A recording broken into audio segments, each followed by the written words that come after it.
મમ્મીની શીખ. આજે મમ્મી મને વાળમાંથી ગૂંચ કાઢી આપતી હતી ત્યારે અચાનક જ મારા મોઢામાંથી આઉચ નીકળી ગયું, કારણ કે મારા વાળ ખેંચાયા હતા.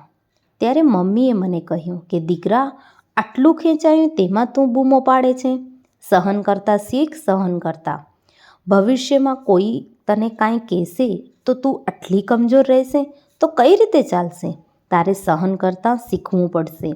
ત્યારે મારા મનમાં વિચાર આવ્યો કે કાશ મારી મમ્મીએ મને સહન કરવાની જગ્યાએ કોઈ પણ પરિસ્થિતિ સામે લડવાની શીખ આપી હોત.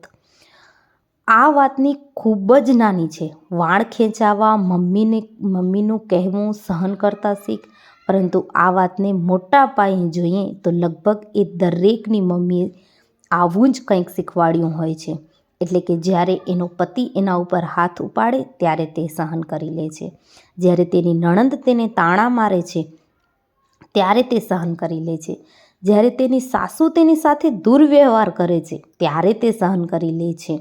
તે ઉપરાંત બહારની દુનિયામાં પણ કંઈક આ જ રીતે કંઈક એ જ છેડે કે પછી કંઈક બીજું કરે ત્યારે તે સહન કરી લે છે.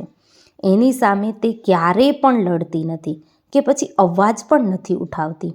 કાશ ત્યારે મમ્મીએ કહ્યું હોત કે દીકરા, પરિસ્થિતિ સામે લડતા શીખ, સહન કરતા નહીં.